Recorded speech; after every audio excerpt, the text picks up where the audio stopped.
Сәлем достар, қалдарыңыз қалай? Сіздермен бүгін дәмі керемет дастарханның сәні тауықтың аяғынан тіске басар дайындаймыз. Бірінші біз тауықтың аяқтарын және картопты суға қайнатып аламыз.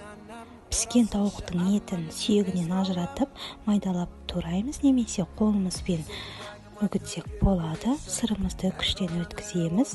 Қайнаған картопымызды езіп, бәрін бір ыдысқа салып, дәміне қарай дәмдеуіштерін салып араластырамыз. Содан кейін видеода көрсетілгендей тауықтың сүйегіне начинкамызды орап, 2 дана жұмыртқамызға малып аламыз. Содан кейін кептірілген нан ұнтағына айналдырып, ысып тұрған майымызға 2 жағынан қуырып аламыз.